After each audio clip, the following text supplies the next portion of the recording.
Paramashivoham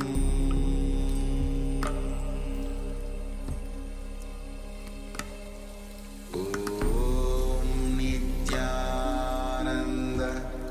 Paramashivoham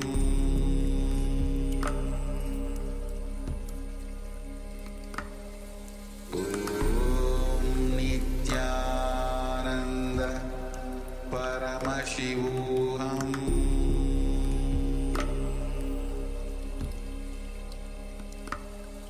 Om Nityananda Paramashivoham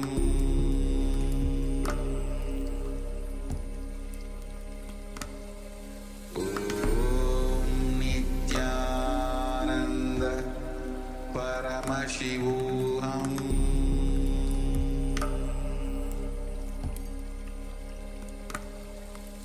Om Nityananda Paramashivoham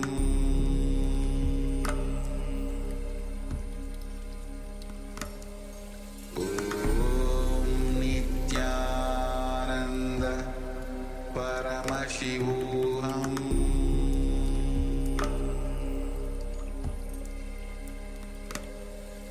Om Nityananda Paramashivoham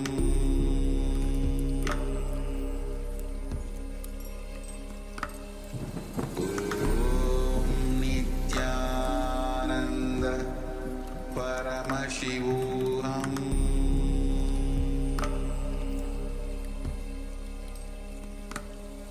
Om Nityananda Paramashivoham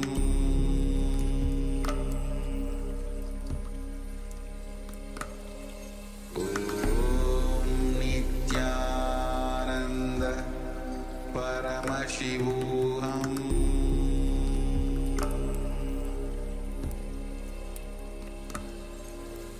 Om Nityananda Paramashivoham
So please come to the space of listening.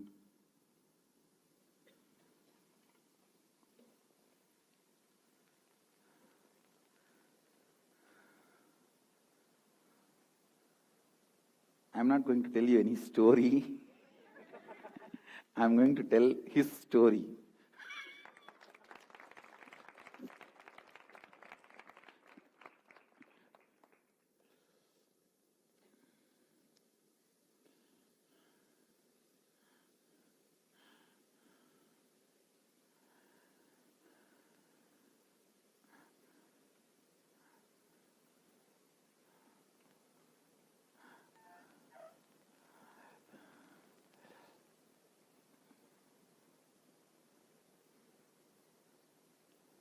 Yes.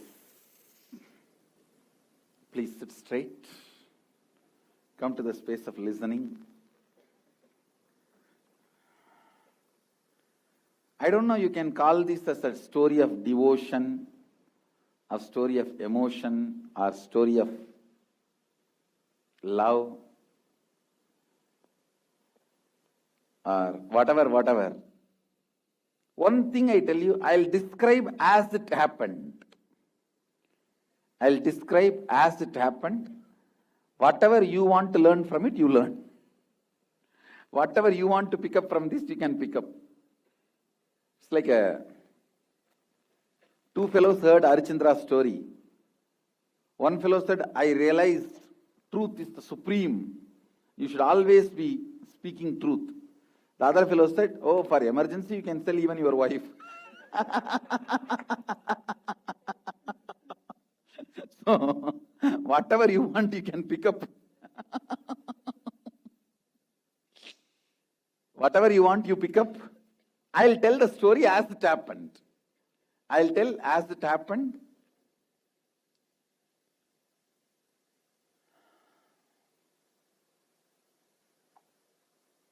So it was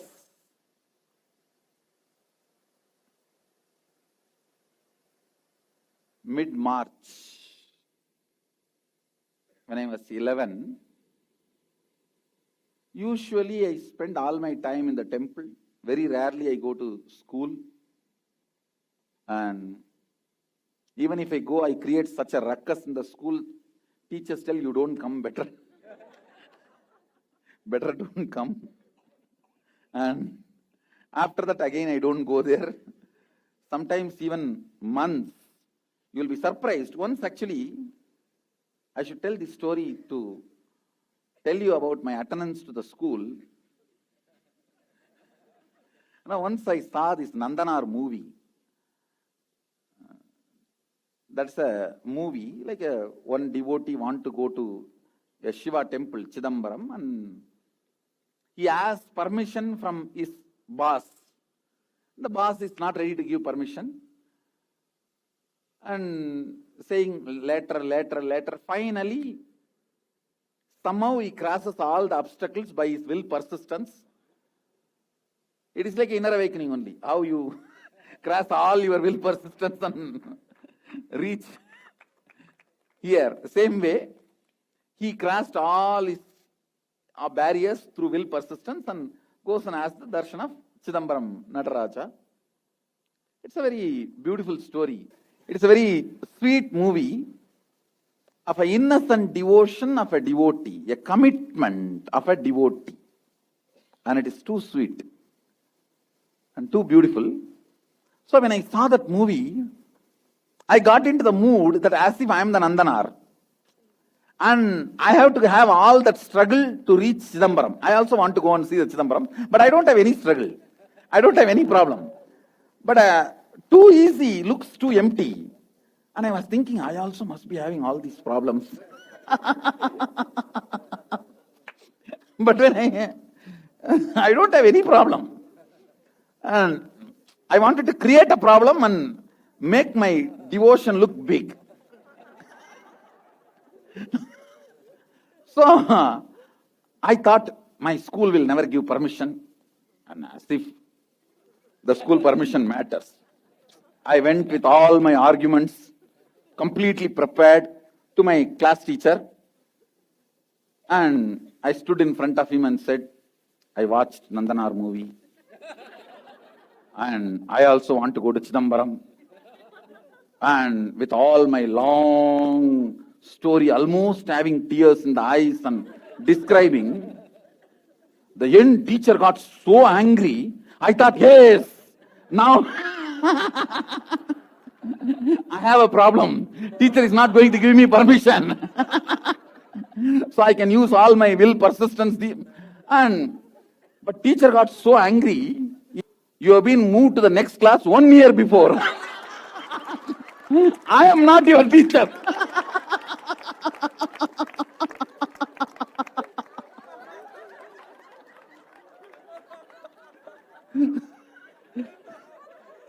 In Tamil, he started telling, "Oru varshama school bakam varama." இன்னைக்கு வந்து ஏங்கிட்ட leave வேணும் கேக்குறியாடா?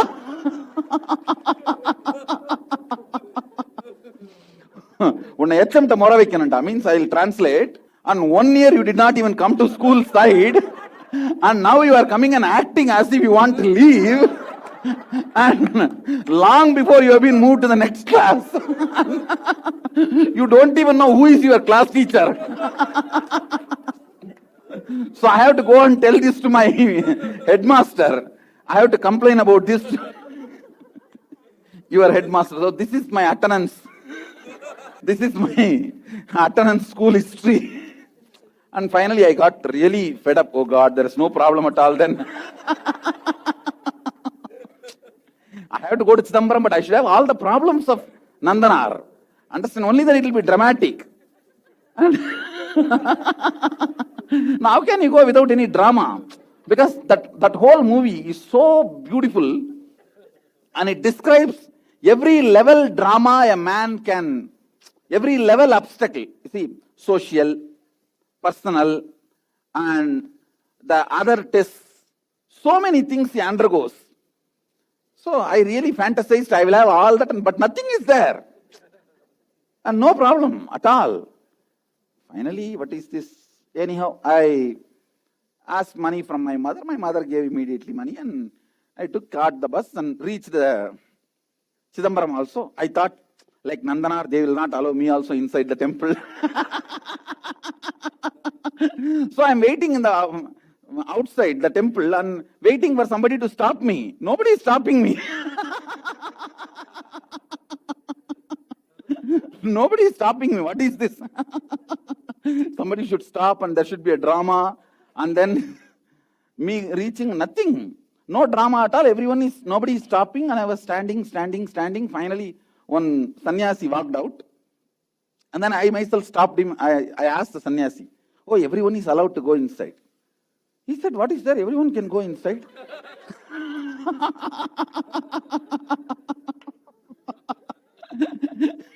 It became too much. And then I started asking him more and more questions. "Oh, everyone is allowed inside. Then why they did not allow Nandanar?" He said, "That is those days." And I did not even understand that so much time has passed. See, when I saw that movie happened around 400, 500 years before. Means that story, Nandanar, happened at least 500 years before. So I did not even understand that so much of time has passed. May not be 500, I think at least 1,000 years. It may be 1,000 years before, because Sundara is talking about him. Sundara himself is 1,000-year-old, at least 1,000 year. So must be more than 1,000 years. So I did not even understand 1,000 years have passed. The whole situation is different. And I am not even from that community. And then I started asking this sadhu, "Oh, I am from Adisheva community. Will they allow me inside?" He said, I am the guru of your mat. Come. There is Adisheva mat there. And he took me there, gave me food, and took me and made me have darshan. And it was so simple. I straight got into the Chitsabha and had darshan and had lunch and stayed. I had a good vacation and came back.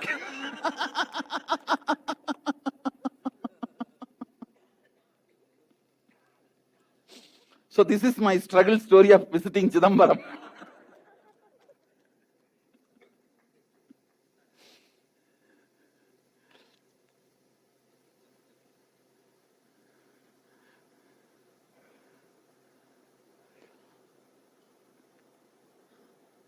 It was March when I was 11 years.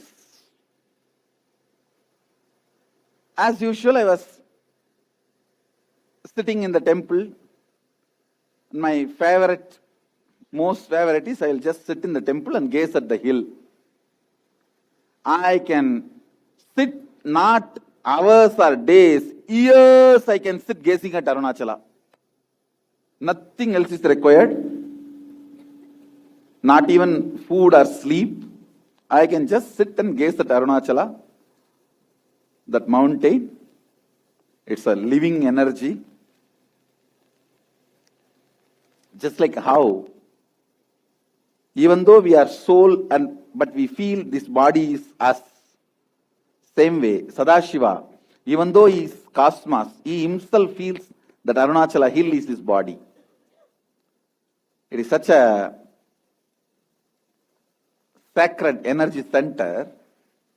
I used to sit and gaze. It was very casual, not having some mystical or extraordinary experience. Very casual, normal plane, like how you and me are meeting. In this very plane, suddenly I saw a sadhu walking out of a cave in the temple. Inside the temple there is a mandapam. Inside the temple there is a mandapam. If you have been to Arunachala temple, you would have seen this mandapam. Yes, this is the mandapam. This is a 4-pillared hall. If you feel somewhere you have seen this mandapam, it is our Garbha Mandir of Biddi. I have replicated the same thing to our Biddi Garbha Mandir. The present, the deity, this mandapam is replica of this mandapam. See, there is a small one below. Do you guys see? The big mandapam, and then there is a small one below that actually looks like a cave. It looks like a cave actually. From that inside, one sadhu came out. Yes, you can see exactly. This is the spot. From inside he came out. Actually, at that time I thought it's a cave and there is an opening inside. In temple there are many caves. So I thought this is also one cave. There is a door opening. So that sadhu opening the door, he came out. That's what I thought at that time. Later on I discovered it's not a cave, it's a stone sealed wall and all that. That is different. So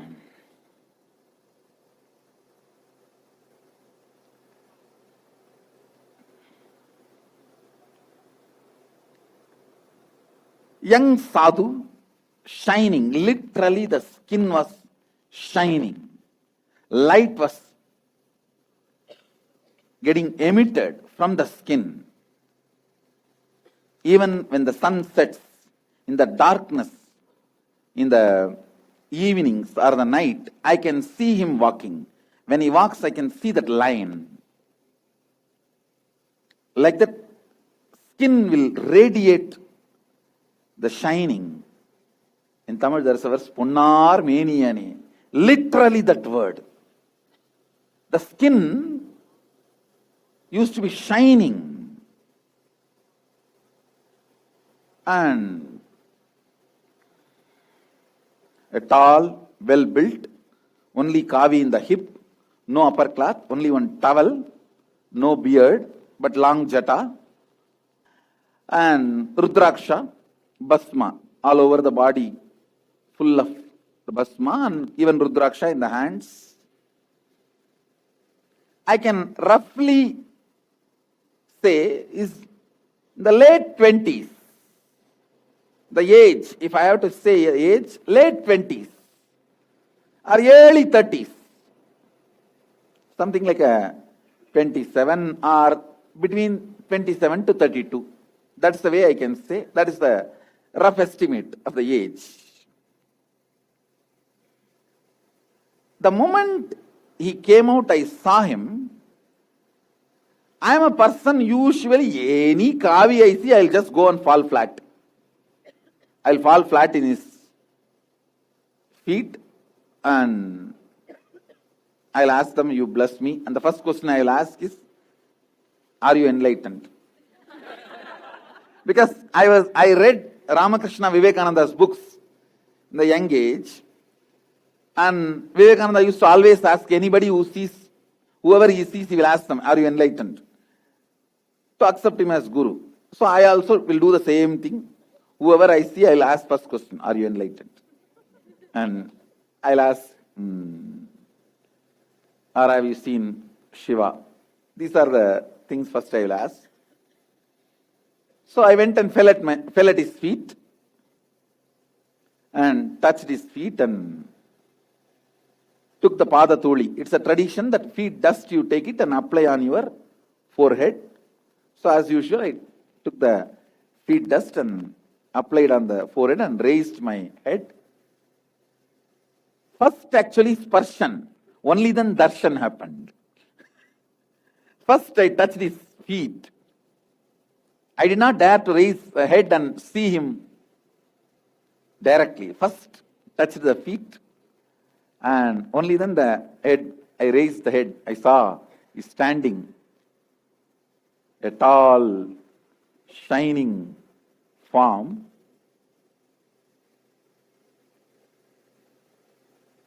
The moment I saw his eyes, the eye contact happened. I saw a big wide smile in his face. And then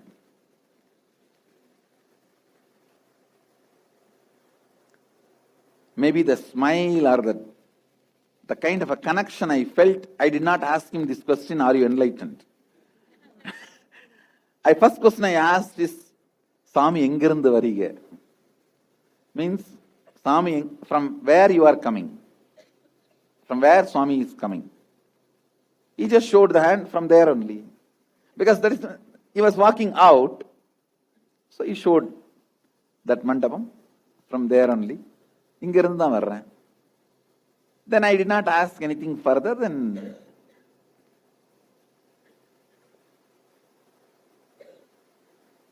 I started talking very simple things. Swami, koyilella sutti paathirukingla? Means I started asking him that, have you seen this whole temple and how long you are residing? All these kind of questions. I assumed that he is residing in the cave in the temple. And Tirunamala temple has multiple caves. Actually, I myself have seen at least 10 caves which leads you into the hill itself. If you walk through the cave, the opening will be in the hill. In the hill there will be one cave, you will come out there, from there. Like that, the underground paths and caves are there. So I thought he is residing in one of those caves. See, now when I see all his answers, it is always with the dual meaning. You can take it very casually also. For example, when I ask, have you seen this whole temple? From the beginning I am seeing. In Tamil he said, ஆரம்பத்திலிருந்து பார்த்துட்டு தான் இருக்கேன். So you can take it in a very light way that from the beginning he is seeing, or you can take it in a other way, from the beginning he is only seeing. So always the answers will be like a double. If I wake up for a second and try to catch the second meaning, he will try to bring to the normal, casual, common meaning. It's like a game. Please understand. See, it's like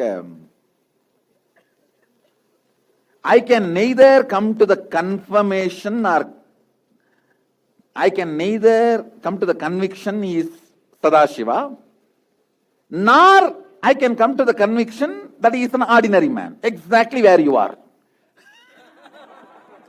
The play will continue this way, that way, this way, that way, and the answer will come this way, that way.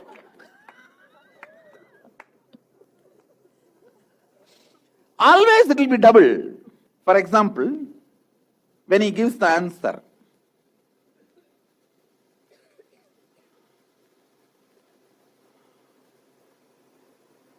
Swami, how long you are staying here?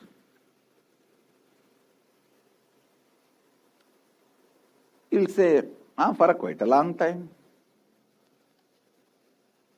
If he sees that light in my eyes, the spark in my eyes that I am catching, that is Sadashiva.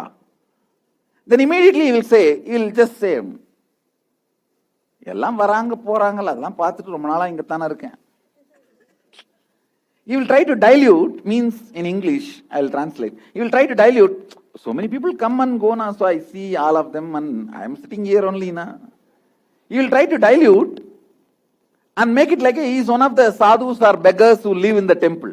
In Arunachala temple, till recent times, even 15 years, till 15 years before, the sadhus used to stay in the temple. They used to be allowed. I myself have seen so many enlightened yogis used to stay. I have seen one yogi, Narayana Swami, who did not eat or drink nothing for 19 years. He lived in temple. I myself have seen him at least for 6-7 years.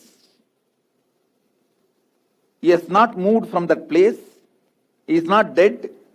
He will smile and he will only the legs are like a frozen. He will sit with the legs in the Vajrasana or the Yogasana. Like Ayyappa, he will sit. Only hands will move. Means whatever people bring and offer, he will take it and give it to people. Only for that his hands will move and nothing else, just smile. 19 years he sat like this. He was sitting in Samadhi. A great Jivan Mukta. Like this I have seen, he lived in near Thirumanjana Gopuram. There is a south side tower of the temple. He lived. Like that many sadhus and yogis used to live in the temple in those days. And Tiruvannamalai is well known for that. So he will just dilute and divert the attention as if he is one of the sadhus and yogis living there. But many times I will try to catch through his answers that he is not ordinary sannyasi or ordinary guru.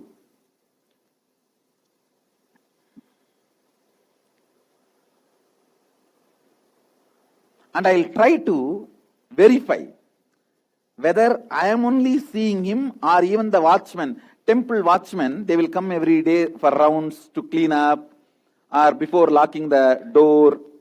They will come for rounds. I will keenly watch whether they are also seeing him. So one day actually, I told one of the watchmen, see the tradition is, if somebody has a Divya Sarira, it will not be reflected in mirror. So only physical things will be reflected in the mirror. So I told one of the watchmen, his daughter is actually studying with me in my class. And I told him, when you come today for a cleaning, you bring a mirror and walk around us and show the mirror. I want to see whether that Swami is reflecting in that mirror or not.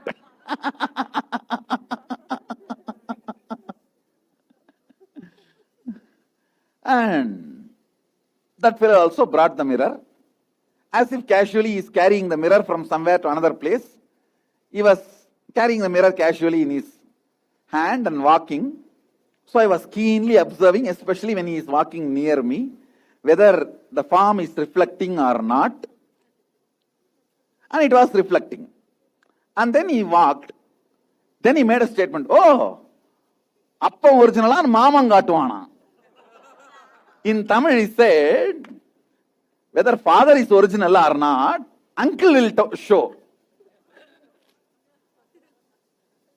So actually he understood what I am trying to do. Actually that watchman is a uncle in a distant relative way for me. See, it's a small temple town. Everyone will be related to you in some way.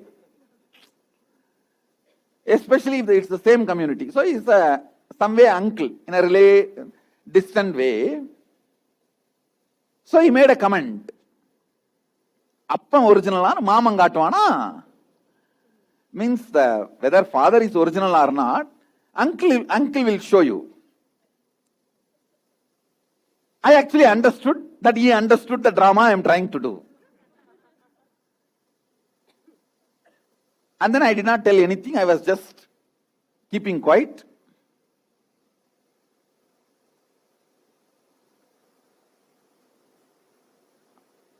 And of course, I thought, oh, he's reflecting.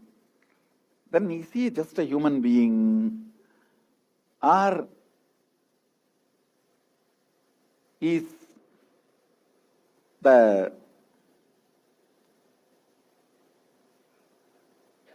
an extraordinary being or a siddha or a yoga purusha or yogi who has come? Because the way he talks and all this whole dilemma and confusion,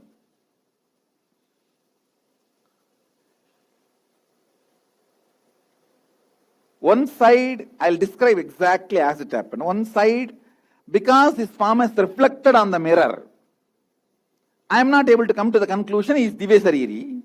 Other side, he is describing the whole my plan. My whole plan, which was such a secret plan, is describing the whole plan. So I can't come to the conclusion he is not a normal man.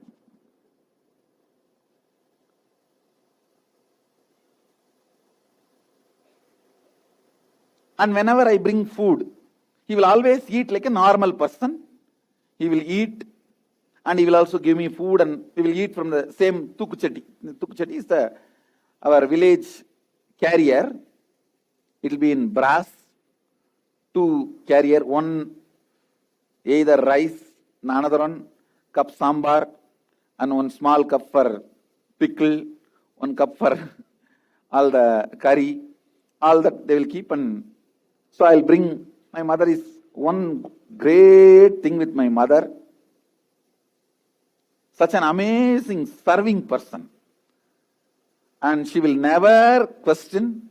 If I say, I want to give food for 3-4 sadhus, give me food, she will not even ask who, where, anything. She will just cook and keep in that 2-3, that tukwali, and say, Sami, tukwali la vechirukanga eduthu po. That's all. So I will carry and give food for him. He will eat regular food. Sometime he will go on, he will tell, in the temple Garbha Mandir, once they finish the Naivedyam, then they will do Arti. After the Arti, they will distribute the food. Only when it comes out for distribution, we will know what food it is.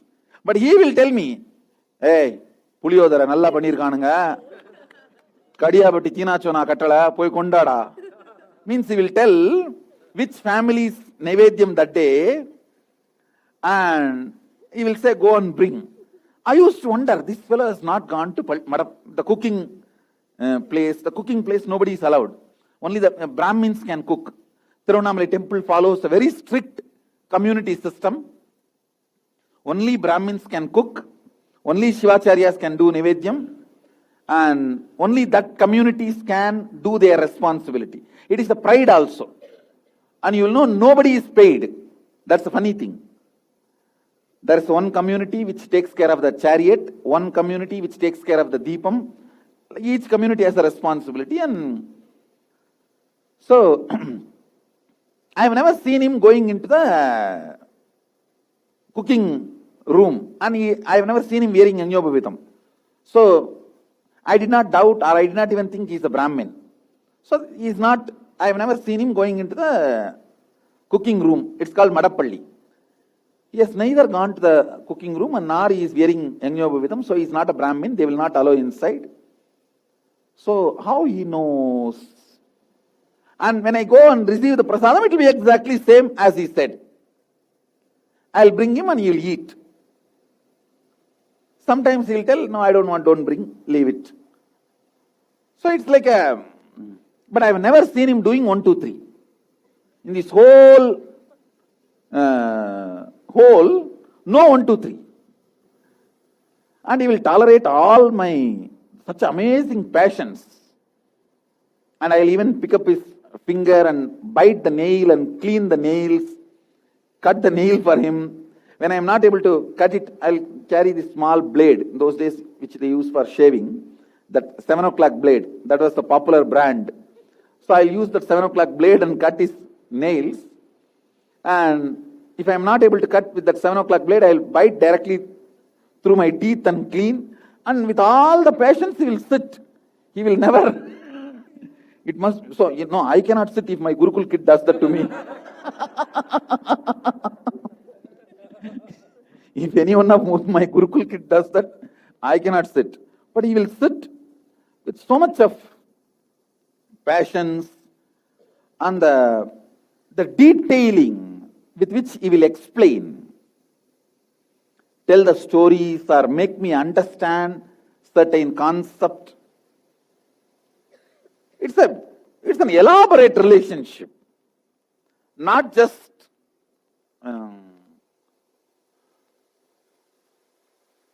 I saw from one corner, he saw from one corner. He was there in the 3rd floor building, I was there in the 6th floor building. The village puppy love story. No. It was an elaborate, amazing relationship story.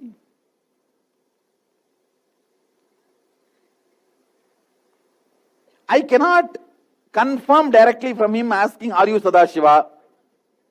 Are you from different plane? No. That little fear was there. And then I cannot come to the conclusion he is a human being. Once I tell you, he was trying to explain Advaita to me. He said, everything is one. I'll exactly use the word he uttered in Tamil and then I'll translate. Ellam ondudangane. Means everything is one.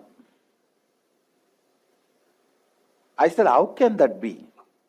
How can, means I was asking in Tamil, அது எப்படி சாமி எல்லாம் ஒண்ணுதாங்கறீங்க, நீங்களும் நானும் ஒண்ணா இருமா சாமி? Means you and me will be one or what? Then he just smiled. Hey, means he addressed me in singular. How the kids are addressed. Hey, இந்த மலை, இந்த சாமி, நானு, நீ எல்லாம் ஒண்ணுதான்டா. He just said, this hill, actually his right side was the hill and the left side was the Garbhamandir, and I was sitting in front of him holding his one feet, and he just said, this hill, this God, me, you, all one and the same only. He just did like that. I was caught in between him and the hand. He just did. Please understand, with all my integrity I am telling you, literally that hill moved and this Garbhamandir moved. Physically they just colluded.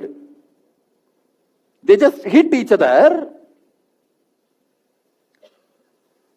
They did not break each other. They just hit each other like a photoshopping, melting. They just melted into each other. And I saw he, me, that all these four just melted into one. For a few minutes, there was nothing else, just the pure oneness. And when he took the hands back, all of them just went and sat in his place. In that Matrix movie, in the last scene, how he stops the bullet and how just literally that. I saw everything in front of me. He handles it like a Photoshop. Touch screen. How we handle the touch screen. After this experience happened, I am 100% sure he is not human being. But I cannot confirm.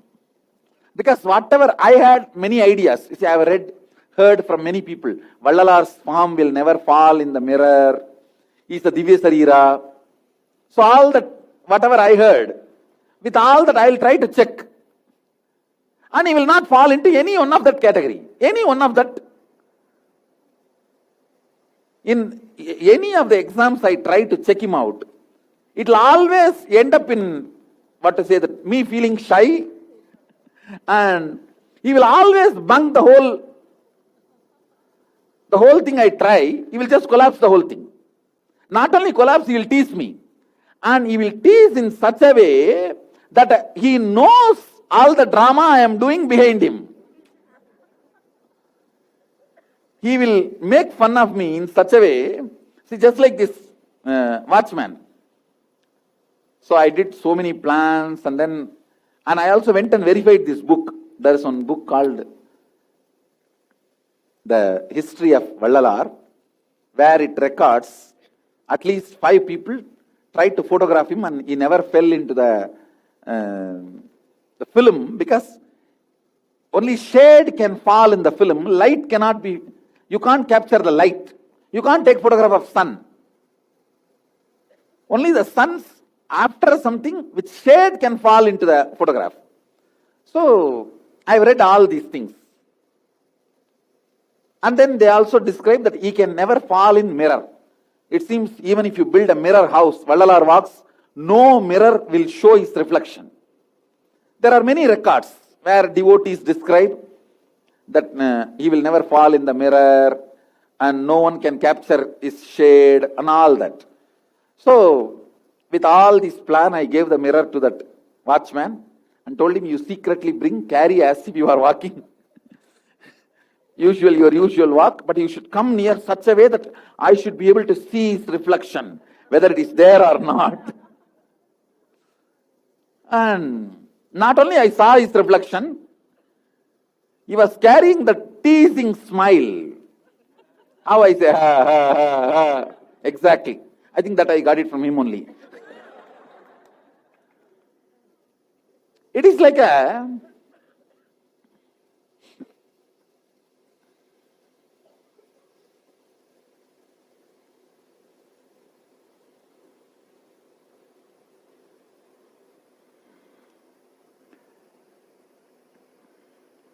See, the sweetness of relationship, listen carefully, the sweetness of relationship is so beautiful.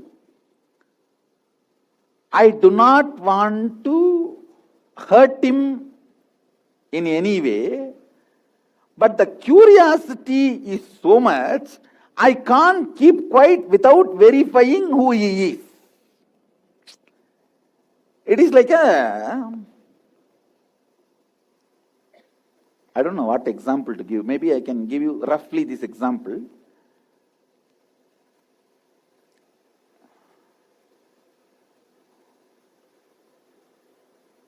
You have a secret crush, but you are afraid to propose. If propose and breaks even friendliness will be lost. You don't want to lose the friendliness. And neither you can keep quiet without proposing. I think now many of you understand. If I tell in your language, it is like I can neither keep quiet without confirming his identity, nor I can take the risk of hurting him. Doing some stupid thing to discover his identity and lose his relationship. So this continued at least for 3-4 months. But the relationship became so strong. I should tell you,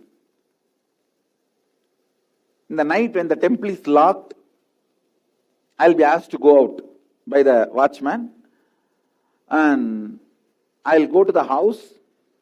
In the home we used to have that big alarm clock, which will wake up one street. I don't know how many of you have seen. It will be like this round. And you move, actually the alarm itself will be moved for... You have to do that every day when you fix the alarm clock. I don't know how many of you have seen that. And in the morning it will ring. And it will wake up the whole one full street.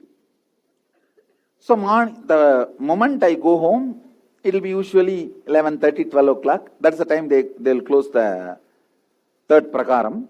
So when I go back and sit, I'll be waiting for next day morning when they will open the temple. 4:30 they will open. I'll be waiting when I can see him again. And I'll feel, I think this watch is not moving. Because every 10 minutes I will see, what time? And I'll even change the clock. I'll change the time. But if I change the time, the watchman is not going to open the door. It will be like when I sit with him, from morning till night, I don't know how the time flies.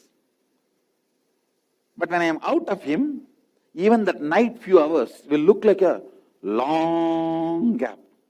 How many of you feel I am describing you? You are all in love. That's the confirmation. It is like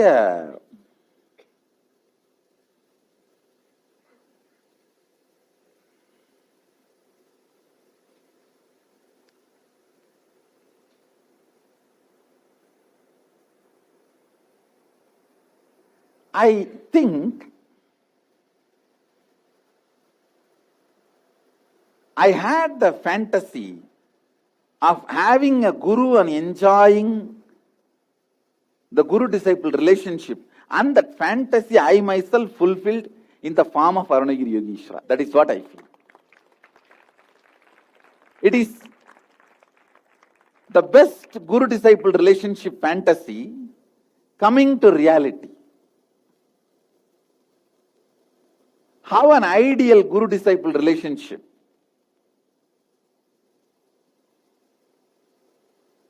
If I have to describe in few lines, that is what an ideal guru-disciple relationship, fantasy of me, I myself projected and completed.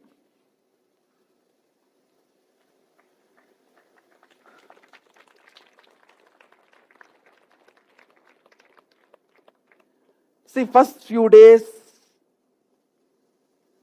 it is like he will sit, I will sit, I will ask some questions, he will answer. Not only he knows the whole Shastra or spiritual truths, while he talks itself, he will mention many of my family, friends, relatives, all their names. So in few days, I am convinced he is a local person. See, in Indian villages, you need to have a little background introduction about Indian villages. Indian village, everyone knows everyone's personal life.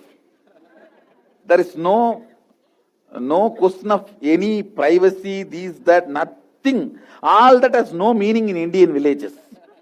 Actually, the word privacy has no meaning in Indian villages. See, all the village houses will, the same row it will be. It will be like a straight line.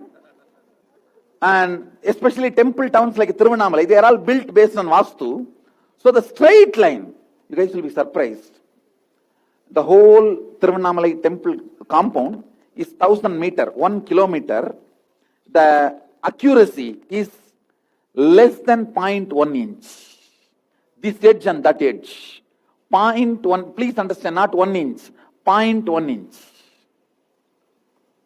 What scale they used in those days, nobody can imagine.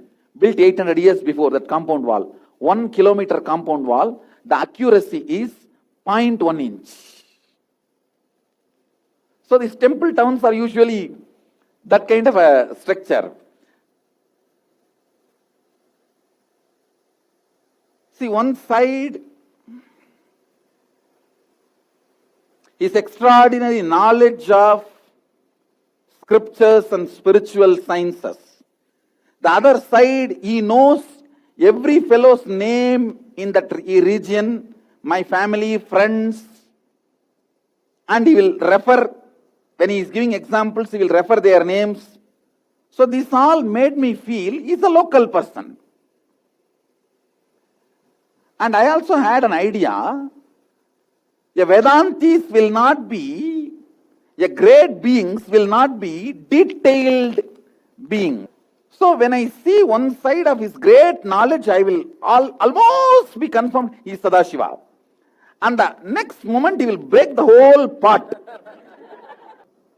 Actually, what he was trying to make me understand, risking without having the end-to-end map is renunciation. Understand,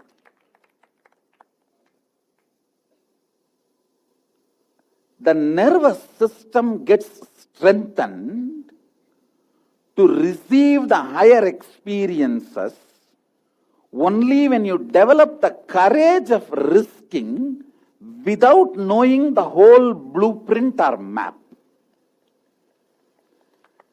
If you are always traveling with a clear blueprint and map, the system does not get stronger.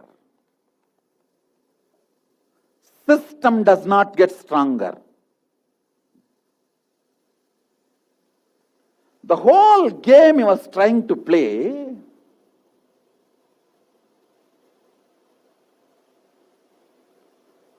I'll almost be confirmed, he is Sadashiva. I think I should drop all this. And by the time I come back, I'll be same square on. Is he really Sadashiva? God himself is teaching me.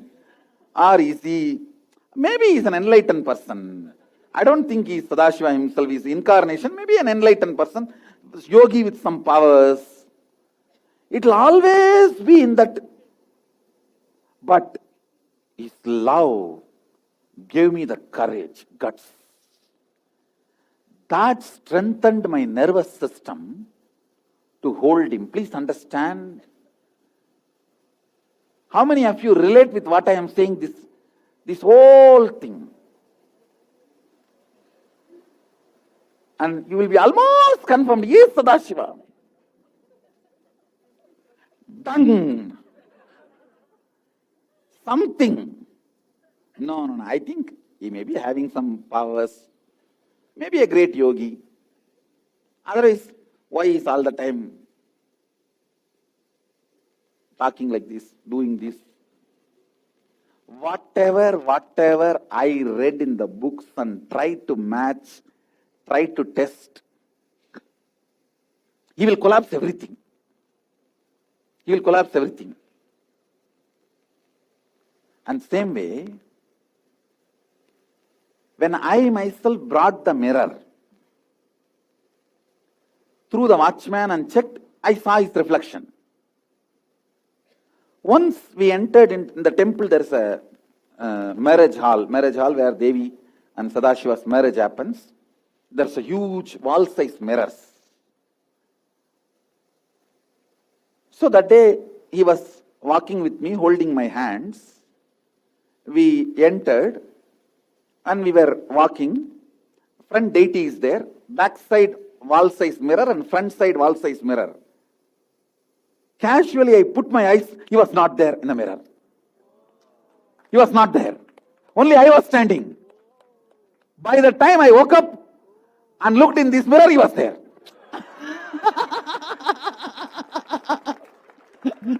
There are two big size, back side two big size and front side two big size. Here is the deity.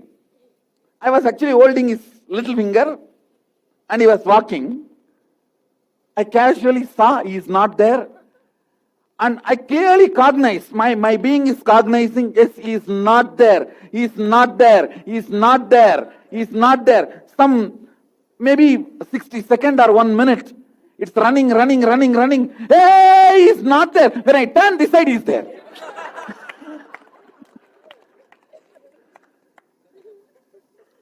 I just turned my eyes to see in that mirror, he is there.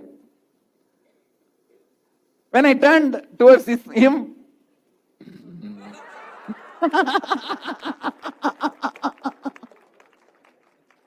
Nada.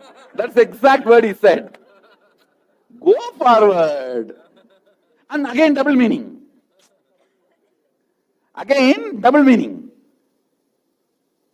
Nadada means he's actually holding my finger. So I can take in a colloquial way, Nadada summa anga inga paathirullama means without seeing this side and that side, walk. Or you can take the other meaning, go forward. How long you will be testing me? See, one thing I tell you,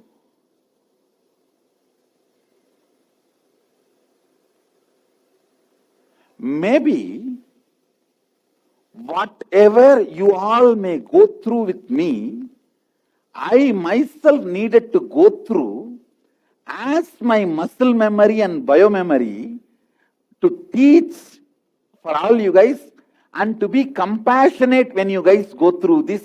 I needed that.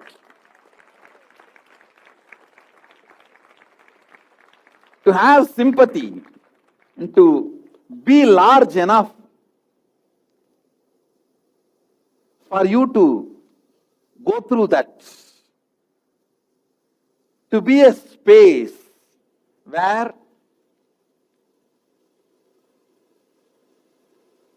I can accommodate you when you go through that with me.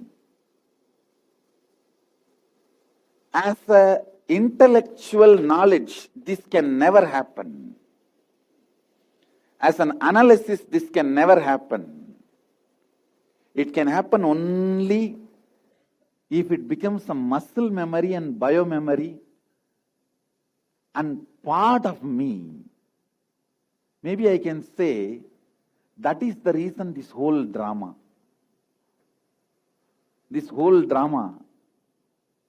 or this whole தன்னையே தான் ரசித்து தன்னையே தான் ருசித்து தன்னையே தான் புசித்து தனக்கே தானானது means enjoying me by me, tasting me by me, eating me by me, becoming me by me.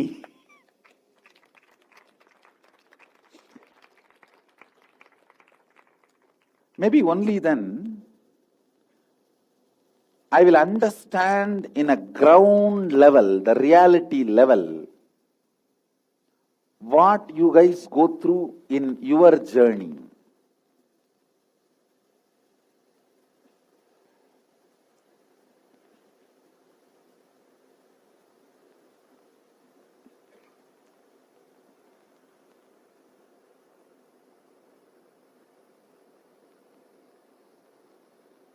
Whenever the temple deity comes out, they will hold the torch, fire torch. They will carry in front of the deity. So whenever he is around me and they carry the deity and the torch, I will never miss to check whether his shadow falls on the ground. His shadow falls on the ground. 2-3 times he observed that I am checking.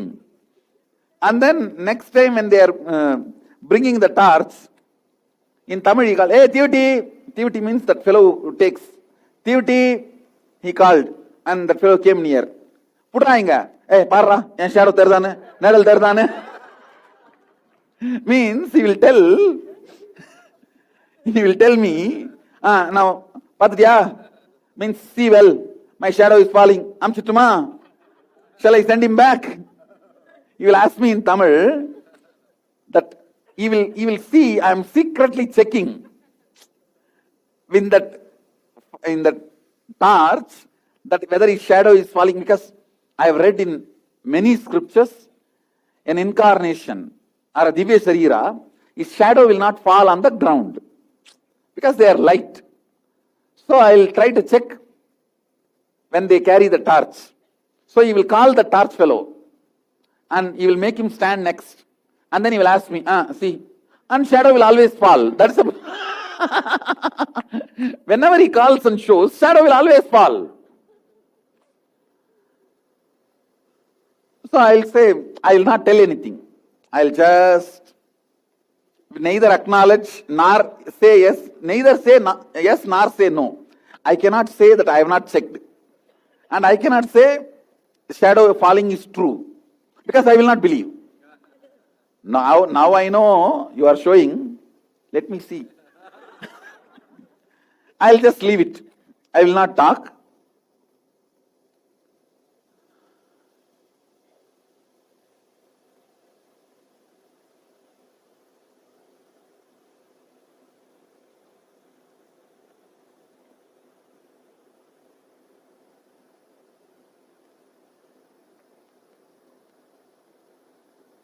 Even when he teaches,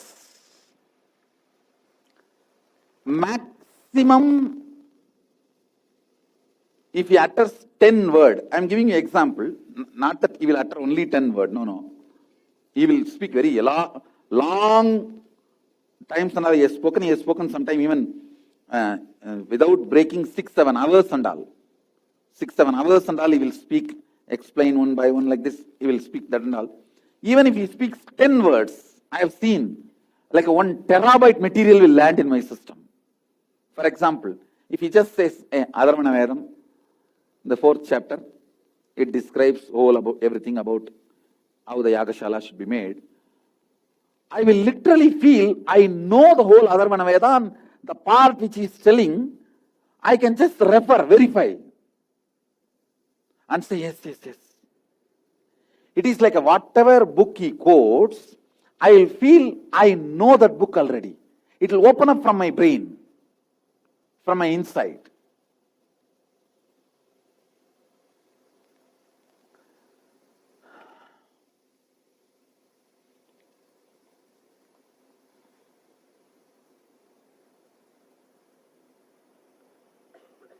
Even though I had one side this doubt and all that, other side, to be on the safer side, I wanted to take everything I can take and keep it for myself. And I have read Ramana Maharshi's books. Some of his disciples, they will write poetry or something about him, whatever advices, upadesha he gave, they will write and take it to him. If there is a spelling mistake or anything, Bhagavan himself will correct. So these disciples, just to get Bhagavan's handwriting, they will make purposely some mistakes. And then Bhagavan also will laugh and correct and say this mistake was made purposely, not by mistake. He will write that and give the notebook. Annamalai Swami used to do like that, and he has given that notebook to me. It is with me even now. It's there with me, with Bhagavan's own. Many places he will correct his handwriting, it is there. So when I read this, I got an idea. I should also get Arunagiri Vishwara's handwriting. So I started having a big notebook and started penning down whatever he says, the essence, like every day. And after 2-3 days, I went and showed him. He did not write anything. He just said, you correct this, and gave it to me. And anyhow, but I did not keep quiet. And after 2-3 days, again I went and stretched. And of course, he picked up the pen and corrected, wrote something. And after 2-3 days, again I made purposely few mistakes and took it and he corrected and gave the notebook and said, oh, eduthu vecha irundurundra po. He made a comment. Oh, if you take it and keep, you think you will keep it forever. It will be there forever. Actually, it is not there. It's not there. So many things my mother protected. Even when I left the house, this Arunagiri Ishwara's clothes, whatever we have now, is all because my mother protected all that. Somehow she knows this will all be useful for the world in the future. She protected and kept. This one is not there. Lot of things, at least around 200 products we have, 200 things related to my autobiography, various things. It's all protected by my mother. She kept all that in 2-3 trunk box and locked and protected it. But this is not there. Now I am trying to figure out where it is gone. Anyhow, but otherwise I have one Paduka set which I gave it to him and asked him, you please wear it and give me, I want to keep in the puja room. All the things which I took, him knowing, means with his knowledge, are still there. Things which I try to take without his knowledge, like my own plan, without telling him, they are not there. So we have his Paduka, the Vibhuti bag, all that which he used, and the kavi he gave. This actually he himself gave. I did not give him, he himself gave. And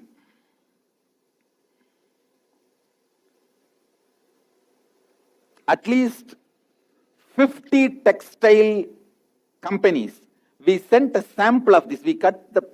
I cut this, you can see, a bit is cut. I sent a sample, this bit. I cut and sent a sample to 50 to find out which material it is. 3,600 types of fabrics are there on the planet Earth as on now. It is not falling under any one of that. 3,600 experiments we have done. This bit I cut and sent it to test. Still, because our earlier devotees were in the spinning mill field, we sent it to even up to London. Still, we are not able to find what fabric this material is. Neither silk, nor cotton, or terrycotton, or nothing. Still, we are not able to find what material it is. 3,600 tests it has gone through, this bit, which I cut and sent. Still, we are not able to find which material it is. And this cloth itself was given by him directly. I did not give or take. But this sandal padukas, that means the wooden sandal, and a vibhuti bag, I took it and asked him to wear, bless and give. I asked him that you use this, bless it and give, so I'll keep and worship. See, whenever I tell his story, I literally breathe him. Because I breathe him, all of you breathe him. That is why whenever I narrate his story, in the end, initiate people in unclutching, invariably everyone falls into that unclutching space. Because by the time I narrate this story, you are all entangled to that space, that plane. Even if you are hearing the story first time, you know it is happening in front of your eyes.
Yes.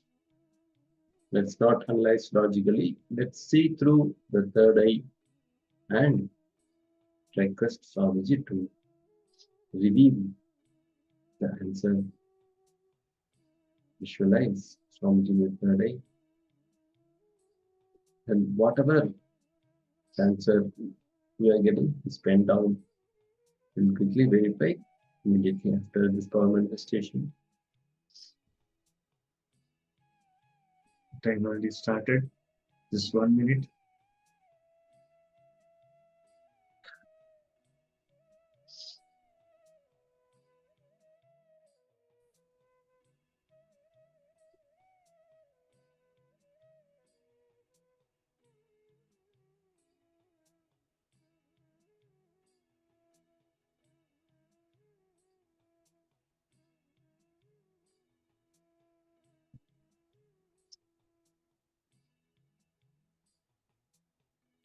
Keep chanting the Mahavakya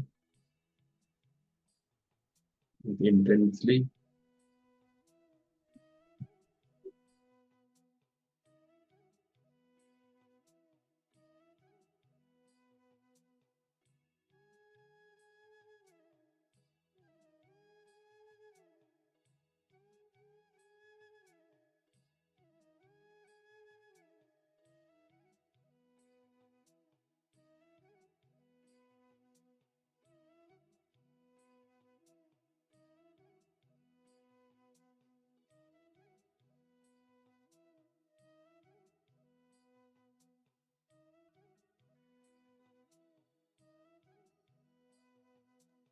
Okay, so 1 minute is over. So please share us your answer. Yeah, we're projecting that question again. You can just quickly go through and share your options. Yes.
Yes, come on. Let's see who manifested this power. It's very interesting to hear from you. Can you please post your answers? Zen Cream of Nothing Manitya Shulini Durgama. Can you all be participative in this power manifestation?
So here is the answer for the power manifestation.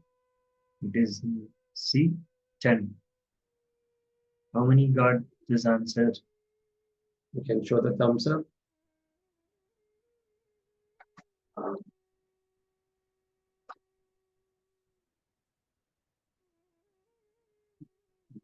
Somebody has shared the answers.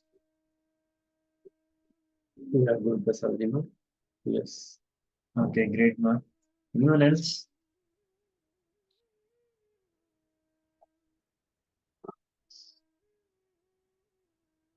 Come on, Teshwari Durga Mark.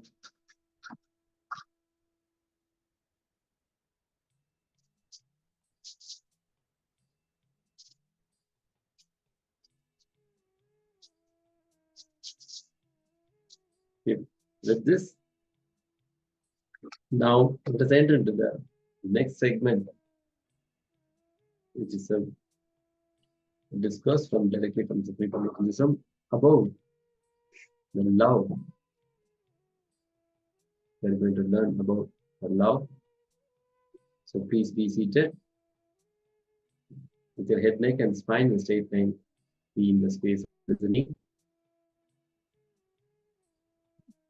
Receive the Supreme Pontiff of Hinduism.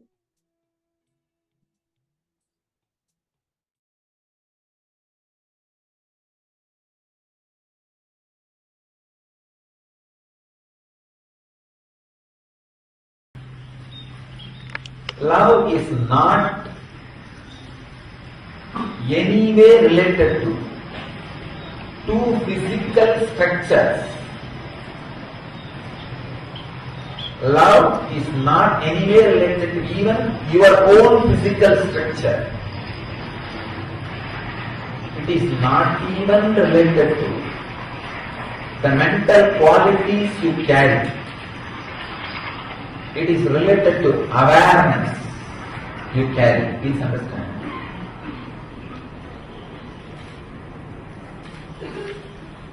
The awareness you carry naturally spreads its smell in your mental structure and in your body. So, the awareness which your physical structure experiences, if that feels connected to the awareness of some physical structure, it is called infatuation. Please understand. The awareness your physical structure experiences, if that feels connected to some other awareness of the physical structure or some other physical structure's awareness. There are so many things moving around in the world. Each one of your unit. Awareness. The awareness experienced by your mental structure and awareness experienced by your physical structure. If the two physical structures awareness, two or more, physical structures awarenesses feels connected, it is called infatuation. If two or more mental structures feels connected, it can be called as attachment. Little better word.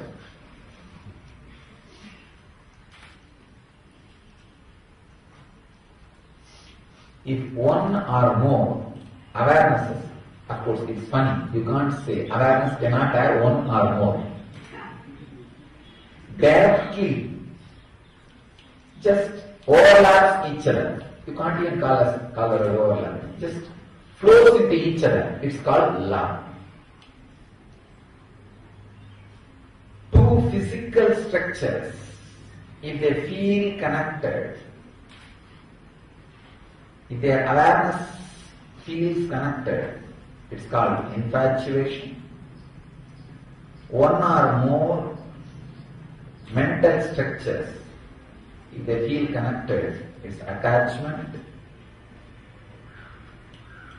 When awareness overlaps beyond the physical and mental structures, it is called love. Now, scan all your relationships with this understanding. suddenly you will see all the problems related to your love, relationship, friendliness, possessiveness, worry, everything will just disappear.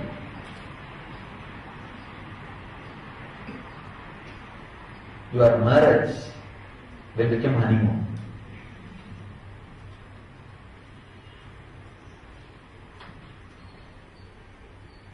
It will become beautiful, living relationship. The greatness of sexuality is it will disappear. Understand? The greatness of sexual energies and mental structures feels connected and the awareness overlaps. All these magazines go on giving inspiration, tips, these middle-aged magazines, how to keep your sex life alive. 10 tips, 20 tips, 30 tips.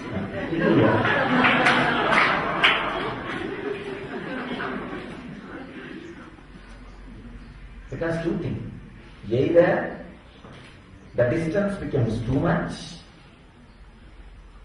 means that awareness in the physical structure and awareness in the physical structure is not feeling connected. The distance is more. Or awareness in the mental structure and awareness in the mental structure is not feeling connected. The distance is more. This is what happens to 90% of the marriage. There are 10% of the marriage. Really, the awareness and awareness overlaps each other. Such beautiful communion happens. Even there, the sex disappears. 11 years of the life, the married life, only the sex should be there. Whether the overlapping of the awareness happens, then just you will see, you don't need to confirm with each other that you love each other through the sexual act. Suddenly the necessity does not happen. Simply sitting together is something extraordinary.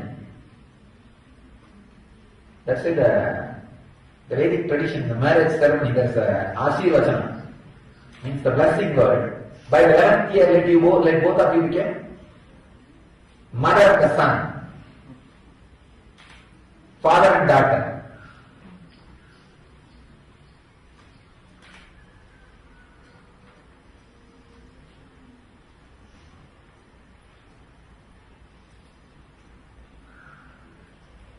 In both ways, if the distance becomes more or distance completely disappears, both ways the sex disappears.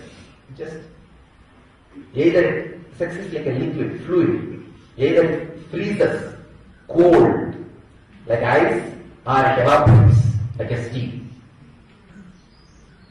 If it evaporates as steam, your consciousness is levitated and your whole system evolves into enlightenment. It becomes cold, frozen, ice, you are caught in the ice bars. Understand this definition of love.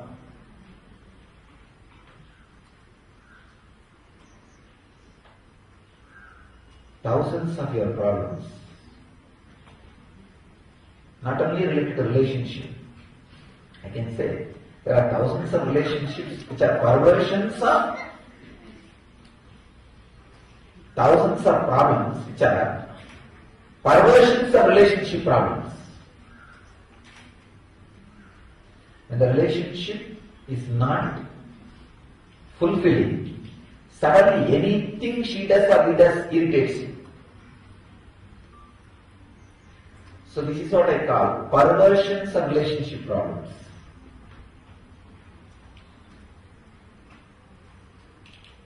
If you know the real love, even intellectually, you will start radiating healing energy.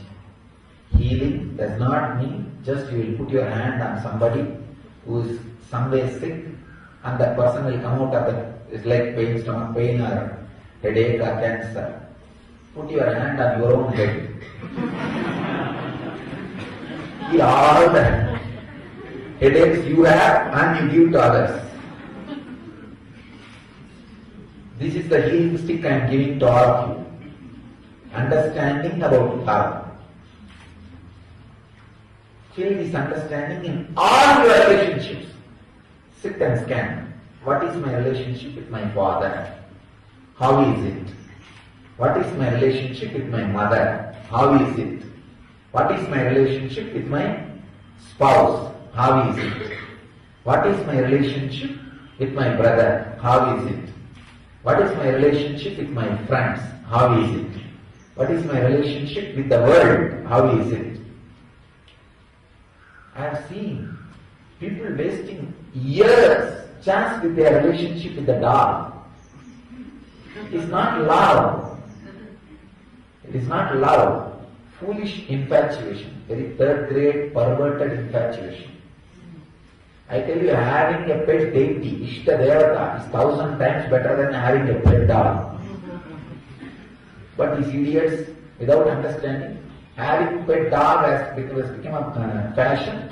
Having pet deity is something like a old, outdated. Our healing process is based on love. So when you radiate love, love is the emotion which is immediately reciprocated by cosmos. Sex is the emotion which is immediately contradicted by cosmos. Please understand. Love is the emotion which immediately responded by anything in the cosmos. When you feel love, within few moments you will see it comes back to you from the cosmos. Immediately cosmos responds to it. The tree, the flower, mountain, the nature, everything responds to it. The sex, even your own body will be against it. See, when it is awakened, even your own body immediately will resist. Our whole healing process is love-based. So understand, it is completely love-based. So continue intensely, radiate love. You will see and experience whatever you are asking. Love is today's subject.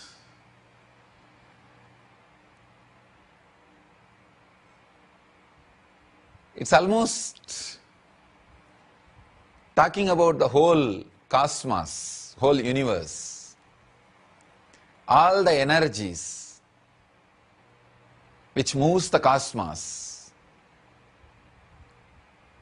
the very force, very life, very energy which is cosmos can be called as love. I'll talk about different dimensions of love, how love has become this matter, and love, how the love resides as energy inside this matter, and how love activates as energy the matter, and how love makes matter to move. I can say the beginning and continuous flow and end. Everything is love. The very life force is love. The different levels and different dimensions of love, if we understand, we can understand in which level we are, which dimension of love we are experiencing, in which level we need to move, in which dimension we need to experience, and how our being can become more and more blissful and spiritual, experiential. That's the main thing. Understand, whenever you experience love, even if it is in the lowest form as you think, the moment you experience, the very experience leads you to the next level of love. For example, if you experience very low level of love, a crude form, just the physical level, if you really experience without any layer between you and that experience, suddenly that very experience makes you go to the next level, the higher level. That is why in Tantra, they say, even if you go through a physical experience without any conditioning, simple, pure experience, suddenly you will see you are transported to the higher dimension of love. Higher dimensions of love. So, whether it is lower or middle or higher or highest, any form, if the love is experienced, it leads you to the higher level. But without experiencing, if you are just intellectualizing, just going on thinking, even if you are thinking about the highest form of love, just thinking will not make you experience. So, that is why I feel more comfortable to say love is God than Prajnanam Brahma. Prajnanam Brahma means the knowledge, consciousness, that is God. Both mean same. When you say whether love is God or consciousness is God, both mean same. But the word love is God can be more applied in your life. The word love is God is not just a declaration, it is a technique also. If you start experiencing love, even in the lowest form, directly, it will lead you to the higher and higher and higher spaces. If you are only intellectualizing, conceptualizing, thinking about the love even in the highest form, it won't be leading you anywhere. That is why the people who go on thinking the Prajnanam Brahma, consciousness is God, knowledge is God, superconsciousness is God, they go on creating the different intellectual layers, but never experience love. Only a personalities like Shankara, who experienced love, when he says Prajnanam Brahma, it is experience, it is truth. Ordinarily, without experiencing the love, if you just go on repeating the word, the higher consciousness is God, Prajnanam Brahma, it is just nothing but a word, verbal game, pandits playing. So, first start experiencing the love even if it is in the lowest form. Whatever form it is available in your inner space, start living it. Our senses have lost its truth. Our senses have lost its purity. First thing you need to do, if you want to experience love, purify your senses. Means be alive in every sense. If you are looking, look intensely. If you are smelling, smell intensely. If you are listening, listen intensely. If you are touching, touch intensely. If you are tasting, taste intensely. Nothing. A simple technique I can give you to heal others. When you want to heal others, put your hand on that person. Just only feel the area your body is touching his body. Just be alive only in that zone. Forget about all other parts of your body, his body. Just be the touch. You will see, whenever you become just the touch, your love oozes out, radiates through the touch. When you become just look, your look will radiate love. When you become just listening, your listening will radiate love. If you just radiate love through the touch, just become the touch, you will heal the other being. You will heal the other person. You will radiate love. You will just radiate life. Removing the conditionings about the love. Either you are taught, if you love, you will be caught in bondage, or if you love, it will lead to suffering. What was the formula taught to you about love? That is a very major, important thing. How your love is going to end. Please understand. If you are taught right formulas about love, you will not have conditioning. If you are taught wrong formulas about love, that very wrong formulas will not allow you to relax in love. I have seen many people. They can't relax in love. They are not comfortable with love. So much of fear about love. So much of fear about love. They can't get into love. They can't relax into love. So much of fear. They will think, oh, I don't know what will happen to this love, how it will end, will it end in a wrong way, will this person also cheat me? If you are made to believe very clearly that all your love will end in pain, it will end in pain. You will be waiting to end it in pain. Because whatever you believe, you want to make it as reality and see it. Please understand. Your personality is such, whatever you strongly believe, you will make it as reality. So, if you are strongly believing love is going to lead to pain, you will see it leads to pain. It will lead you to pain. Conditioning needs to be removed about the life, about the love. Then you will experience the pure love directly. Do not have the conditioning. Your love will lead to suffering, or your love will lead to joy. Just be simple, straight. Let me see to what it leads. Let me see to what it takes me. So when the love happens in you, just be a pure love.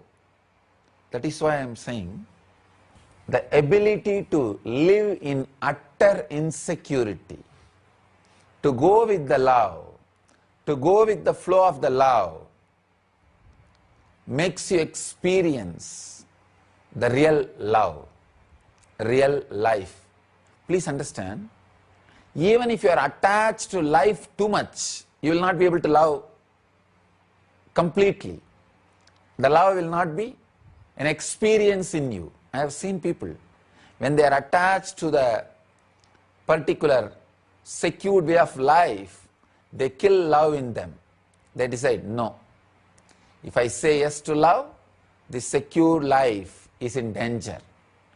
Love is wilderness. Sometimes when it comes, it really happens in you like a wildfire. It happens in you like a wildfire.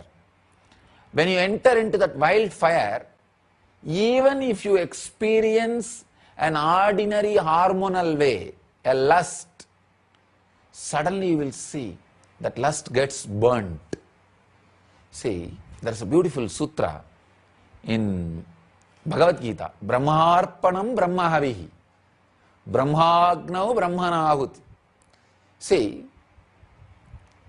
when the real love happens in you, even your hormonal feelings, lust, when it comes along with the love, pour it in that pure love. Even the hormonal torture, the ordinary sex, the need for ordinary physical pleasure, when it is poured into the love, it will be purified. It will just be completely be purified. Attachment to life does not let you to burn yourself in the love. The pure love takes you beyond life and death. I can say pure love is Jivan Mukti, living enlightenment. There's a very beautiful story, the life of Shankara. It's a very beautiful story. Great meaning is there behind that story. As a young boy, wanted to become a sannyasi, but mother is not allowing him. One day he was taking bath in the river. A crocodile catches him and he is about to die. He cries, "Oh mother, at least now give permission for me to become a sannyasi. I will die as sannyasi, I will not be born again." Mother feels, so after all he is going to die, his last wish, let him become sannyasi. What to do? Nobody can save him. So she says, okay, you can become a sannyasi. The moment Shankara decides, I am becoming sannyasi, I am a sannyasi, then suddenly the crocodile disappears. He is left free and he becomes sannyasi. Very beautiful story. Please understand. The meaning behind that story you need to understand. Mother is attachment to life. Mother is the attachment to life. Please understand. Life in the very lower form. Very lower form, because the mother who is not allowing a son to become a Jivan Mukta, sannyasi, means she wants to possess him. She wants to keep him with her, under her. Please understand. The mother's womb may be very cozy, safe, great place to grow your body. But after 9 months, if you continue to stay there, it is neither good for you nor good for the mother. When time comes, you need to come out. Same way, psychologically, when time comes, you need to move out. You need to take your own responsibility. Mother who does not want to deliver the baby physically is harming the baby. Same way, mother who does not want to deliver the baby psychologically is harming the baby. Mother, the attachment towards life, an ordinary attachment towards the life. But his love for enlightenment means the pure fire of love is so strong, he is waiting for the situation. Then death happens in him. Means, please understand, whenever a small attachment for life tries to possess the pure fire of love, the love feels it like a death. Possessiveness is death for pure love. When somebody tries to possess the pure love feels it like a death. That is why whenever you try to catch the bliss, try to possess bliss, your hands will be empty. Beautiful breeze. If your hands are open, it will be on your body. Try to catch the breeze. You will have only empty hand. The possessiveness makes love feel like a death. That is what is that crocodile. Crocodile and the mother are both one and the same. Two different dimensions. The pure love feels the attachment to the small life as death. Then when both are in front, the pure love says, both of you now decide, who want to have me? Either the death can have me or attachment to life can have me. Both are actually one and the same. If the attachment to life, if the possessiveness takes over the love is dead. So if the possessiveness is taken over, if the possessiveness takes over the love, if the love is taken over by the possessiveness, it is death. So Shankara says, at least in death, allow me to be as I am. He requests the possessiveness. He requests the attachment to life. Suddenly attachment to life understands, yes, I am destroying him. Anyhow, if I stay with him, he will be destroyed. Let me move out. Let me relax. Let me settle down. Please understand, Whenever you possess your lover, you are killing the love in him or her. You are reducing that person to an ordinary person. The joy which you had around him or her will simply disappear. Possessiveness reduces beings into matter. When the attachment to life understands, if it continues to possess love, pure life, it will reduce that into the death. It relaxes, lets go. When the possessiveness is gone, death also has gone, the life, the love achieves enlightenment. That's the significance, meaning behind this beautiful story. Understand? It's a very beautiful story. Just see, when mother says, all right, you can become sannyasi, I'll lose my possessiveness over you, I give you the freedom. Suddenly death disappears. Crocodile is not there. Death is not there. When you take the possessiveness away from the love, suddenly love becomes enlightenment. When you take your conditionings away from the love, love becomes enlightenment. If you have any conditioning about love, love will lead to lust, or love will lead to suffering, or love will lead to joy, love will lead to bliss, love will lead to pain. Even if you have the conditioning, love will lead me to God, drop everything. Drop all conditionings. The first level you will see, love will lead to joy. That is the Muladhara level. Next, love will lead to safety, security. That is the Swadhisthana level. Love will lead to peace. That is the Manipuraga level. Worry-free life. That is the Manipuraga level. Love will lead to more and more love, energy. That is the Anahata level. Love will lead to bliss. That is the Anya level. Love will lead me to God. That is the Sahasrara level. But all seven are conditionings. Drop all seven. Love will not lead you to God. Love is God. The moment possessiveness, attachment for life is lost, death is lost, love is enlightenment. Love is God. As long as you think, even the idea, love will lead you to God, it will not. You are caught. So drop all conditionings about love, all statements about love. Make your body ready, pure, to experience love in any form it happens in you. First thing, make your mind ready to experience love without any conditioning as it happens to you. You will see love is God. Love is enlightenment. Love is Jivan Mukti. There is a beautiful question here.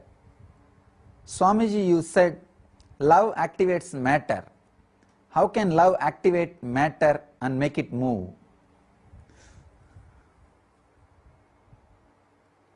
Love really infuses energy into whatever it is directed.